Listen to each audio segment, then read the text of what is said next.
The continent of Europe watched, bewildered, wondering how such a thing was possible. What kind of nation is this? The Spanish Royal Guard. Captain's words had sent shockwaves across the entire continent. The incident began simply enough. A private jet, carrying His Majesty King Felipe VI of Spain, en route from Madrid to Tokyo, developed a critical mechanical fault, necessitating an emergency landing at Changi International Airport in Singapore. It'll be fine, won't it? It's an Asian airport. Surely, they have basic facilities, had been the initial, somewhat condescending, reaction from the royal entourage. 72 hours later, however, King Felipe VI himself issued an astonishing statement. We have gravely underestimated Singapore. This nation possesses an abundance of lessons for us all. What, in those 3 days, could possibly have transpired to elicit such a profound declaration? Here now is the incredible, first-hand account of Captain Carl Martinez, a Royal Guard with 25 years of dedicated service, as he witnessed the unbelievable unfold. Good day. I am Carl Martinez, Captain of His Majesty the King of Spain's Royal Guard. In my 25 years of serving King Felipe VI, I have journeyed across Europe, the Middle East, and even the Americas countless times. I prided myself on having experienced airports and facilities worldwide. Yet, what I witnessed at Changi International Airport utterly redefined all my previous experiences. The incident occurred during an official state visit aboard the Royal Private Jet, which departed from Madrid, bound for Tokyo. His Majesty, Her Majesty the Queen, and 6 royal advisors were on board, with a state dinner scheduled with the Japanese Emperor. All arrangements had been meticulously finalized. As we soared over the shimmering expanse of the South China Sea, the aircraft suddenly began to shake violently. The captain's voice, laced with urgency, crackled over the intercom. Immediate landing required at the nearest available airport. Changi, a mere 40 minutes away, emerged as our only viable option. When I relayed the grave news to His Majesty, his face clouded over. One of the royal advisors couldn't conceal his displeasure. To be frank, most of us knew next to nothing about Singapore. We vaguely associated it with a bustling port, perhaps a financial hub, but its true essence remained a mystery to us. We certainly didn't expect the level of sophistication that was about to unfold. Even before landing, the astonishing began. Changi Airport's air traffic control responded with breathtaking speed. Emergency landing procedures were initiated instantaneously. The runway cleared in record time. Fire trucks and ambulances were already positioned strategically along both sides of the tarmac. The landing itself was unbelievably smooth, so much so that it was hard to believe we were undergoing an emergency descent due to a critical mechanical issue. Our pilot later admitted that the ATC's guidance was nothing short of perfect. The moment the aircraft door opened and I stepped onto the aerobridge, I simply couldn't believe my eyes. Airport staff stood in immaculate formation, a solemn yet reassuring line stretching before us. To have prepared all this in just 40 minutes after an emergency landing notification was truly astounding. The individual at the front, who introduced himself as the head of Changi Airport's Special Response Team, spoke flawless English, his tone radiating professionalism. He guided us, explaining that a dedicated VIP channel had been prepared for their majesties and the royal entourage. As we were escorted towards the VIP Tondao, I was struck by the sheer scale and grandeur of the airport. The ceilings were soaring, the spaces expansive, and the design modern and brilliantly lit. It was every bit as impressive as Madrid Barajas or Paris Charles de Gaulle, perhaps even more orderly and undeniably cleaner. Immigration clearance was astonishingly swift, conducted in a specially designated area. The immigration officers were respectful and efficient. Passport verification took less than 2 minutes. Even with royal protocol in Europe's major airports, such speed is rarely achieved. Our luggage had already been retrieved, each suitcase meticulously tagged with the owner's name, a testament to someone's careful and thoughtful handling. Stepping out of the airport, we found a fleet of waiting vehicles. 5 pristine, top-of-the-line luxury sedans lined up, each gleaming impeccably. The drivers, impeccably dressed in suits, offered bottled water and light refreshments within, along with that day's international newspapers. To achieve such a level of readiness within 40 minutes of an unannounced emergency landing was simply remarkable. As the convoy departed the airport and merged onto the expressway, the scenery that unfolded outside our windows far surpassed all our preconceived notions. Towering apartment blocks stretched endlessly, roads were meticulously maintained, and traffic flowed with an astonishing orderliness. Beyond the expressway, buildings often exceeding 30 stories rose continuously, not just 1 or 2, but dozens, an unbroken urban vista. Skyscrapers, which in Spain are typically confined to the heart of Madrid, were commonplace residential buildings here. "It's nothing like what I imagined," one royal advisor murmured, visibly taken aback. I shared his sentiment. We had never conceived of this island nation, which we had largely overlooked, in such terms. Crossing the majestic Singapore River at dusk, everyone fell silent, awestruck. The cityscape of Singapore at twilight was simply breathtaking. Lights stretched endlessly along both banks of the river, and the myriad bridges, 5 or 6 within our immediate view, began to illuminate. It was then that His Majesty spoke for the first time, commenting, "This city is far more developed than I could have possibly imagined." I could only agree. It wasn't just developed, it was on an entirely different plane. Entering the central business district, the impact was even greater. The cluster of skyscrapers, centered around iconic landmarks like Marina Bay Sands and the financial towers, brought to mind the glittering skyline of New York's Manhattan. Though it was well past 9 p.m., the streets remained brightly lit and teeming with people. Upon arriving at our hotel, we were once again pleasantly surprised. The lobby exuded a sophistication on par with the finest hotels in Europe. The explanation we received as we were led to our rooms was equally impressive. Singapore is among the top 20 economies globally, boasting world-leading technology in numerous sectors. The night view of Singapore from our 60th floor room was spectacular, an endless sea of lights stretching into the horizon. It was a grandeur of overwhelming scale, distinctly different from the nightscapes of Paris or London. His Majesty stood by the window for a long time, gazing out, then whispered softly, "We have gravely underestimated Singapore. This place is truly extraordinary." That night, I tossed and turned, sleep eluding me. Everything I had witnessed in those few short hours replayed in my mind. The impeccable airport response, the astounding urban infrastructure, and, most importantly, the systematic efficiency with which everything operated. In my 25 years traversing the globe, I had encountered countless places, but this feeling was entirely new to me, and this, as I would soon discover, was merely the beginning. The next morning, at breakfast in the hotel restaurant, we observed the morning rush through the window. It was 7 a.m., and the streets were already alive with activity.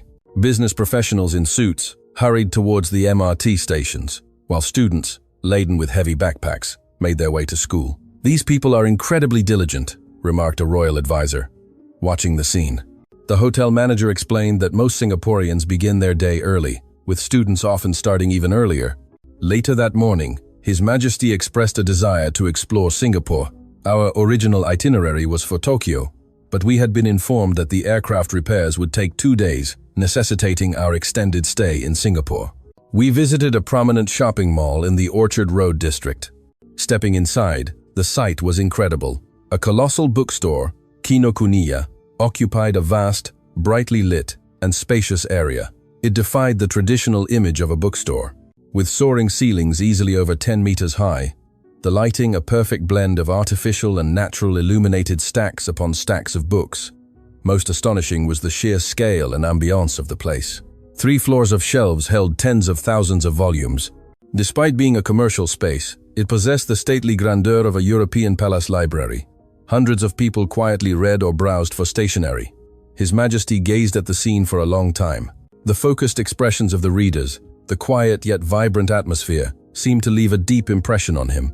This was a sight unparalleled in any library in Madrid. As I walked amongst the bookshelves, scanning titles, I noticed a significant presence of professional books related to business, technology, and design. Practical guides far outnumbered novels or parenting books. A young professional was engrossed in a textbook on management theory, while a university student typed notes on a laptop, poring over a book on urban design. Our guide explained that Singapore is a society with a strong reading culture, particularly in self-improvement and specialized subjects. Their passion for learning seemed truly exceptional. For lunch, we dined at a restaurant that presented traditional Singaporean cuisine with a contemporary twist. The exquisite dishes, upon first taste, were simply divine, each more refined than even the finest Iberian ham. Every plate was clearly prepared with immense care and thoughtfulness. During our meal, the street scene outside offered another striking impression.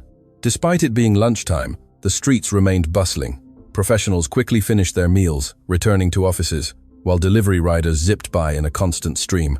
In the afternoon, we toured the primary business district, where towering skyscrapers coexisted harmoniously with expansive parks and cultural facilities. Massive glass structures glittered under the sunlight, and the names of globally renowned corporations adorned every building. Our guide explained that this area, particularly around Fusionopolis and Biopolis in One North, served as a hub for numerous information technology companies and research institutions, reportedly employing tens of thousands of engineers. I felt a palpable sense of Singapore's reputation as a technological powerhouse. In the plaza fronting one of these modern buildings, a group of young people had gathered, showcasing something. Upon closer inspection, it turned out to be university students, demonstrating the robots they had built. A palm-sized robot moved autonomously, circumventing obstacles, and even recognizing faces and greeting people. His Majesty inquired where the students had learned such skills. They replied that they had largely taught themselves, developing these robots within their university clubs, supplementing their self-study with some guidance from professors. Returning to the hotel in the early evening, our route took us through a district renowned for its tuition centers. It was after school hours, and the streets were thronged with students. The sheer density of tuition centers was astonishing, with dozens of illuminated signs adorning every building. Students streamed in and out tirelessly. Our guide explained that educational competition in Singapore is incredibly intense, with parents investing heavily in their children's schooling. I observed students emerging from these centers, many looking tired despite it being past 10 p.m., but still clutching books and notebooks. They were mostly secondary and junior college students, their studies far from over. That evening, His Majesty and the royal advisors gathered in a hotel suite, discussing the day's observations. A consensus emerged. The strength of this nation stemmed from its education. Even with limited natural resources, nurturing human talent allowed for such remarkable development. "We have become too complacent," one advisor remarked. "Have we in Europe perhaps relied too much on our long history and traditions?" It was 2 a.m. when a sudden scream pierced the silence from the adjacent room. I rushed over immediately, finding one of the royal advisors, Minister Navarro, clutching his chest and collapsed on the floor. At 72, he suffered from diabetes and high blood pressure. His face was ashen, cold sweat beaded his forehead, and his breathing was labored, classic symptoms of a heart attack. I immediately contacted the hotel front desk, requesting an ambulance. What happened next was astounding. In less than 3 minutes, 4 paramedics, accompanied by hotel staff, arrived in the room. The hotel itself was equipped with emergency medical facilities and had a direct link to a nearby hospital. The paramedics moved with practiced efficiency, immediately attaching a portable ECG machine and fitting an oxygen mask. A female, who appeared to be the team leader, produced a tablet, connecting to a remote system. On the screen, a doctor appeared, introducing himself as an emergency medicine professor, stating he was reviewing the ECG data in real time. He diagnosed acute myocardial infarction, emphasizing the need for immediate hospital transfer. I hesitated, insisting on consulting with the Spanish royal physician, but the paramedics were firm. The golden hour is precious. Delaying a decision now will be perilous. His Majesty made the definitive call. Trust Singapore's hospitals. Everything he had witnessed the previous day had forged his conviction. The medical team swiftly transferred Minister Navarro onto a stretcher, establishing an intravenous line in less than a minute. An elevator was already waiting. Outside the hotel, a state-of-the-art ambulance was parked. Its interior resembled a miniature intensive care unit, equipped with an array of medical devices. Monitors displayed the patient's vital signs in real time. The equipment seemed even more advanced than that in the ambulances of the Royal Hospital in Madrid. As the ambulance set off, an even more incredible event transpired. All traffic lights ahead turned green. Though it was 2 a.m., there were still vehicles on the road, but they all yielded immediately. We were informed that when emergency vehicles are en route, the traffic control center automatically adjusts the signals. Inside the ambulance, treatment continued. The paramedics communicated wirelessly with the hospital via their tablets, receiving instructions from the doctor, which they executed without hesitation. The patient's blood pressure and pulse gradually began to stabilize. 5 minutes later, we arrived at the hospital. 8 medical professionals were already waiting at the entrance, calling the patient by name. They greeted us, announcing, "Everything is ready. We'll proceed directly to the cardiac catheterization lab." The head of cardiology, a professor who introduced himself as having completed advanced training at a prestigious American hospital, personally met us. He explained that his team had been assembled the moment the ambulance departed, and they had already obtained the patient's full medical records. I asked how they had acquired Spanish medical records so quickly. The professor replied that they had sent an emergency request to the Madrid hospital via the Spanish embassy in Singapore, and the information had been transmitted within 10 minutes. Before entering the operating suite, the professor explained that the coronary artery was blocked, leading to insufficient blood supply to the heart. A stent would be inserted to clear the vessel, with the procedure expected to last about 90 minutes. We were led to a waiting area where, astonishingly, a screen displayed the real-time progress of the surgery and the patient's vital signs. This, we were told, was based on the principle of information transparency, ensuring families were kept fully informed. The operating theater on the screen resembled a cutting-edge laboratory. 6 massive monitors dominated the walls, while robotic arms, suspended from the ceiling, moved with incredible precision. The professor's technique was artistry. He inserted a thin catheter through the wrist artery, reaching the heart in under 5 minutes. Robotic arms assisted the professor's movements.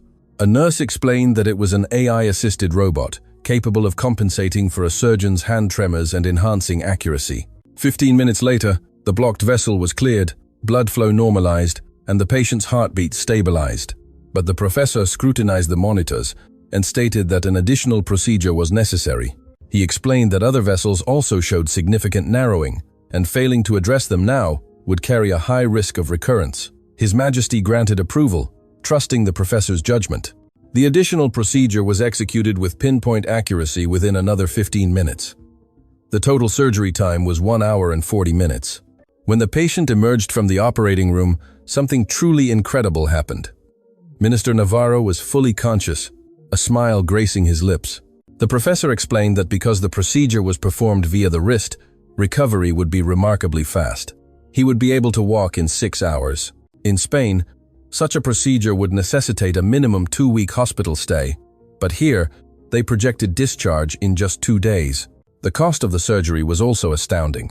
Under Singapore's integrated healthcare system, the expense was a fraction of what it would be in Madrid, almost inconceivable. In the corridor leading to the ward, we observed another remarkable sight.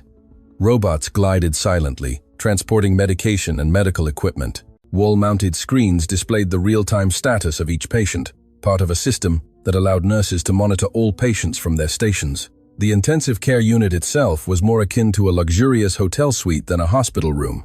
Spacious, immaculately clean, with a wall-to-ceiling window offering panoramic views of the Singapore skyline. Although various medical devices were present, their design was sleek and modern, dispelling any clinical feel. Most impressive was the personalized system at the bedside. The patient's heart was displayed in 3D on a screen, its real-time pulsations vividly rendered. We were told that AI continuously monitored the heart's condition 24/7, instantly alerting medical staff to any unusual signs. A dedicated nurse was assigned to Minister Navarro. She produced a tablet, displaying the patient's 24-hour care plan. It meticulously detailed medication schedules, recommended exercises, and dietary guidelines for each time slot. It even featured 3D animations illustrating the effects and side effects of medications and proper exercise techniques. She then handed us a small wearable device, explaining it was a continuous ECG monitor, to be worn like a watch, providing 24-hour cardiac monitoring. The data would be transmitted in real time to the medical staff, and even to Minister Navarro's personal physician in Spain. The next morning, ward rounds began. Not just one doctor, but a multidisciplinary team of over 10 medical professionals, professors from cardiology, endocrinology, rehabilitation medicine, and nutrition, were all present. This, we learned, was standard practice for comprehensive expert consultations. Each professor, in turn, examined the patient, but their method was unique. Instead of stethoscopes, they used portable ultrasound devices, immediately examining the heart and various organs. The images instantly appeared on their tablets, allowing them to collectively review and exchange opinions. The endocrinology professor displayed Minister Navarro's blood sugar graph, detailing overnight fluctuations. At 3 a.m., his blood sugar had slightly risen, but an automated insulin pump had promptly adjusted it back to normal. We were informed that the continuous glucose monitor and insulin pump were AI-linked, with AI managing blood sugar levels. The rehabilitation medicine professor recommended starting cardiac rehabilitation that very day, detailing a personalized exercise plan utilizing virtual reality equipment. On the screen, a 3D avatar of the patient appeared, demonstrating the exercises and explaining correct postures. The nutrition professor unveiled something even more astonishing. She explained that they had analyzed Minister Navarro's genes, using samples collected immediately upon his emergency arrival. Based on this genetic analysis, they determined that he had a slower metabolism, and thus, a customized low-sodium diet had been prepared specifically for him. After the rounds, I asked the cardiology professor if all patients received such comprehensive care. He confirmed that this was the standard of care at their hospital, accessible even to patients under the public healthcare system. At lunchtime, we were once again surprised. Despite being a low-sodium diet, the food was incredibly flavorful.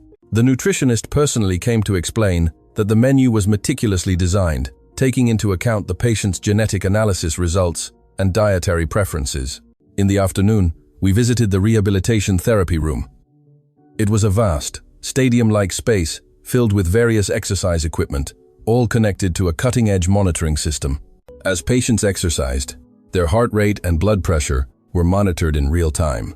Amazingly, an elderly man who had undergone heart surgery just 3 days prior was walking on a treadmill, his chest scar still visible. The rehabilitation therapist explained that Singapore emphasizes early rehabilitation. The sooner patients become active, the faster their recovery. Minister Navarro's personalized virtual reality rehabilitation plan also commenced. He donned a headset, and before his eyes appeared a beautiful beach, complete with the sound of crashing waves and a cooling sea breeze. He began to walk slowly within this virtual world. Although he was physically walking in place, in the virtual reality, it felt as though he was strolling along the beach. The therapist, watching the monitor, explained that his heart rate was within the optimal range and the exercise intensity was perfect. The AI, he added, automatically adjusted the program based on the patient's real-time condition. In the early evening, the results of the comprehensive genetic analysis were ready. We convened in a meeting room where a complete genomic map was displayed across the wall. The doctor explained that Minister Navarro possessed a specific genetic variation that made him more susceptible to cardiovascular disease than the general population. However, through a tailored prevention plan, this risk could be significantly mitigated. We also received a customized medication prescription, formulated specifically based on his genetic profile. We were told that with regular checkups every 3 months, recurrence could be effectively prevented. That evening, Minister Navarro, resting comfortably in his ward, remarked, "In Madrid, I would have to wait at least 6 months for this level of treatment. Here, it was all completed within a single day." By the 3rd day, Minister Navarro had made a full recovery and was discharged. Even the doctors were surprised, noting his recovery speed was far quicker than anticipated. A final checkup before discharge confirmed all his vital signs were normal, with his cardiac function reportedly even better than before the surgery. When we received the discharge documents, we were again astonished. We were provided with a comprehensive dossier detailing every aspect of his care, from surgery to hospitalization and rehabilitation. It included not only a recording of the surgery, but also all examination results and a detailed future management plan. Before leaving the hospital, His Majesty specifically requested a meeting with the head of cardiology to express his profound gratitude. In the professor's office, they engaged in a lengthy conversation. His Majesty inquired about Singapore's healthcare system and how such remarkable development had been achieved. The professor explained that 30 years ago, Singapore's healthcare was also evolving, but through sustained investment in education, technological development, and continuous healthcare system reforms, they had arrived at their current state. Most importantly, he stressed, was a patient-centric philosophy. We decided to take a stroll through Singapore with the recovered Minister Navarro. The very fact that he was healthy enough to walk was a blessing in itself. We visited a recommended park along the Marina Bay waterfront.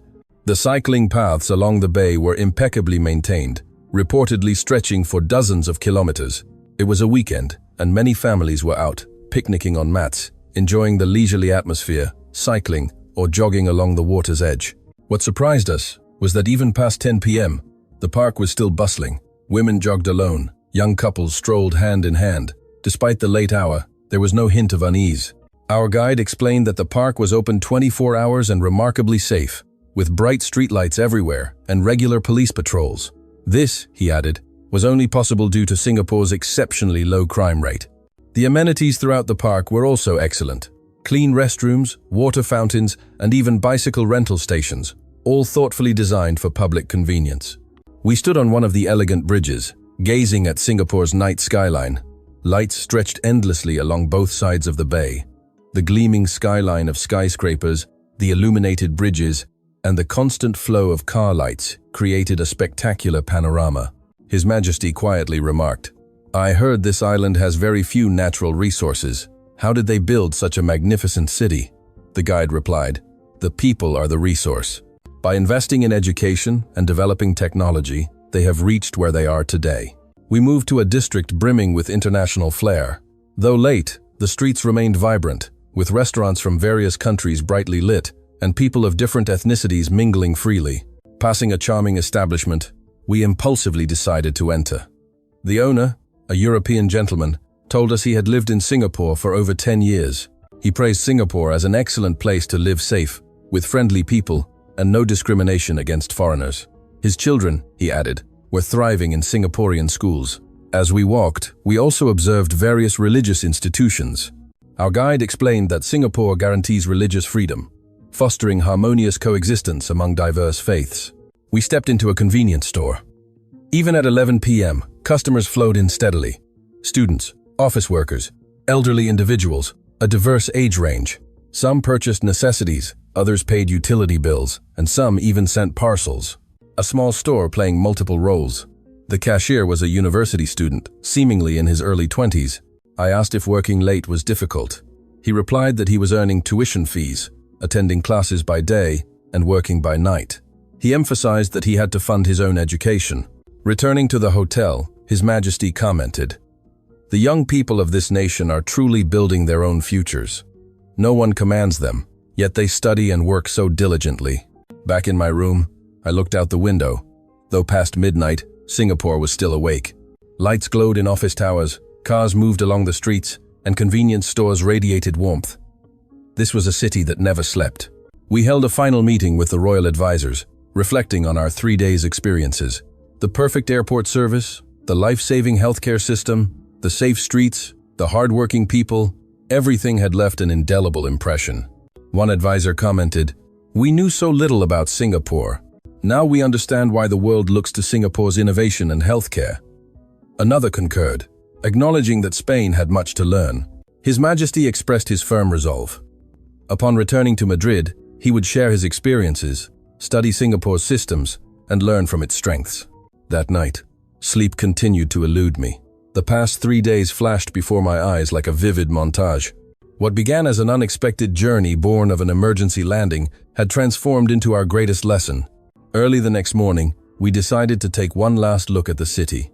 The streets were already active. Commuters, students, and cleaning staff were already out. We entered a large bookstore, already open at 7 a.m., with several people browsing. An office worker searched for a business book, while a university student perused foreign language textbooks.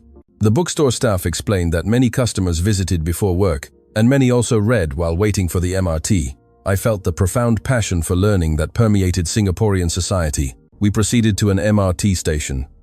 It was rush hour, and the platforms were packed, yet despite the crowds, there was an astonishing order. People queued patiently, allowing disembarking passengers to exit before boarding. This was a discipline observed without instruction, a natural order.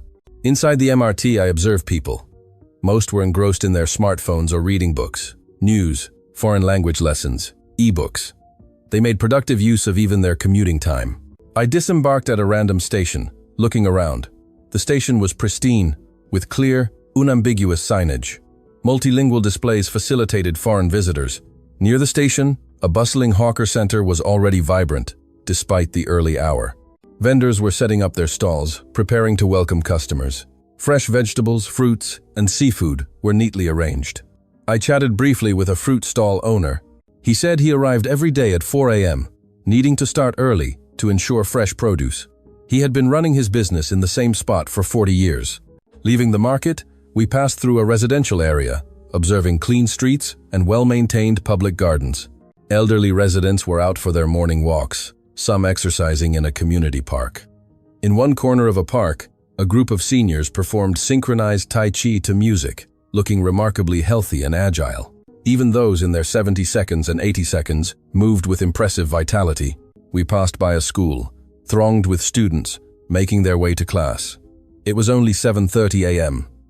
yet many were already entering the school gates. Their backpacks seemed heavy. I paused at the entrance of a high school. Students walked in orderly lines. Though some looked a little tired, most chatted and laughed with friends. Despite the early start, they seemed cheerful and resilient. Back at the hotel, I began packing. Our schedule for the afternoon was to depart on the repaired Royal Jet back to Madrid. Though only 3 short days, this period had been profoundly significant for us. His Majesty took one last look out the window, as if wishing to engrave the Singapore skyline into his memory. He murmured softly, "These 3 days have been invaluable. What began as the misfortune of an emergency landing has, in fact, been a blessing." As we left the hotel, the staff lined up to bid us farewell. Despite our brief stay, their attentive care had been unforgettable. Their service, right to the very end, remained respectful and warm. In the car en route to Changi, I conversed with the royal advisors, sharing our most memorable moments. Someone mentioned the emergency medical system. Another spoke of the safe and welcoming street atmosphere. I, for my part, reiterated how truly astonishing it was to witness a system where everything operated with such systematic efficiency. Upon arriving at the airport, the same team that had greeted us on our arrival was there once again. We thanked them profusely. They wished us a pleasant journey home and extended an invitation to visit Singapore again. After completing check-in, we proceeded to the departure hall, experiencing swift and precise service until the very last moment. All staff were friendly, and procedures were highly efficient. Before boarding, His Majesty paused, turning briefly to glance back at the airport terminal, behind which the Singapore skyline was faintly visible. He bowed his head silently, a gesture of profound gratitude. The royal jet took off. From the window, the land of Singapore gradually receded beneath us. Changi Airport, the skyscrapers, the Singapore River, and the endlessly stretching city slowly diminished. That landscape, which had astonished us for 3 days, eventually vanished from sight. The cabin was quiet, everyone seemingly lost in their own thoughts. One royal advisor gazing out the window murmured, "I want to come back. I want to learn more." The flight to Madrid would take 14 hours. During the long journey, we talked incessantly about our experiences in Singapore, recalling the flawless airport response, the incredible healthcare system, and the clean, safe streets. The topic of the healthcare system was discussed most frequently. Minister Navarro, whose life had been saved, testified that what impressed him most was the speed of response. The emergency team arrived in 3 minutes. The ambulance reached the hospital in 5. Upon arrival, everything was ready. The surgery was perfect. He also marveled at the medical standards relative to the cost. He stated that receiving similar treatment in Madrid would have been far more expensive and taken much longer. Yet the quality here was, in his opinion, superior. His Majesty acknowledged that Spain had much to learn, particularly from Singapore's efficiency and systematic approach. He suggested that a comprehensive overhaul was needed, starting with their own emergency response systems. Education was also a key theme. The student studying late into the night, the university student working to pay tuition, these had left a deep impression. The conclusion was clear. The passion and diligence of Singapore's youth had forged the nation it was today. An advisor summarized, "Singapore's strength comes from its people. Because natural resources are limited, they invested in education. This is what made their current development possible. Spain too should focus more on the education and training of its young people." Upon arriving at Madrid Airport, local time 3 p.m., official royal vehicles were waiting. The drive back to the palace felt subtly unfamiliar. The Madrid landscape, which had seemed so commonplace just 3 days prior, now looked different. A brief meeting was held at the palace, a formal report on our experiences in Singapore. His Majesty personally stated that he had learned a great deal in Singapore, emphasizing his deep impression of its healthcare system and urban infrastructure. Days later, the royal house issued an official statement sharing the king's experiences during his unexpected stay in Singapore. The statement highlighted how the unforeseen emergency landing had provided a first-hand glimpse into Singapore's advanced state of development. It particularly emphasized the excellence of its healthcare system. This statement garnered significant attention from European media, as it was unprecedented for a Spanish monarch to so directly praise another nation. Numerous media outlets requested interviews. As the Royal Guard captain, I too received many requests. Reporters were curious about what I had truly witnessed on the ground. I candidly replied that in my 25 years of service, I had never encountered such a level of response. particularly highlighting the impressive emergency medical system. Approximately a month later, the Spanish Ministry of Health took action. They announced the formation of a team to study Singapore's healthcare system, with plans to dispatch experts to Singapore to learn about its emergency response protocols and integrated healthcare model. Major hospitals in Madrid also expressed keen interest, seeking to understand Singapore's telemedicine systems and AI-assisted surgery, with some even signing exchange agreements with Singaporean hospitals. Changes also began in the education sector. Spanish universities decided to expand their exchange programs with Singaporean universities, particularly in engineering and medicine, initiating joint research projects. His Majesty, whenever opportunities arose, would recount the story of Singapore. In official engagements, he would cite Singapore's developmental model, conveying the message that even with limited resources, a society could achieve advanced status through education and technology. To this day, I cannot forget those 3 days. It was an unexpected journey, born of an emergency landing, but it bestowed upon us the greatest lesson. Singapore demonstrated that even without vast territory or abundant natural resources, by nurturing its people, a great society could be built. It showed us that education, technology, and relentless effort could create miracles. That emergency landing was not a misfortune, but a blessing. An opportunity that allowed us to discover the astonishing nation of Singapore. That experience also became a catalyst for subtle changes back in Spain. His Majesty often says he wishes to visit Singapore again one day, this time as an official state guest, to learn more. I too await that day, eager to experience that remarkable nation once more, and to see how much further Singapore has progressed. This is my story of those 3 days, a tale of a miracle born from an emergency landing and the invaluable lesson Singapore imparted to us. It is a lesson I will cherish for a lifetime. And that concludes today's story, the miraculous 72 hours following the Spanish King's emergency landing. What do you think? Please leave words of encouragement for the story's protagonist. This has been a captivating tale brought to you by your storytelling channel, narrator name, assuming a channel context. If you enjoyed this story, please like and subscribe. Thank you for watching.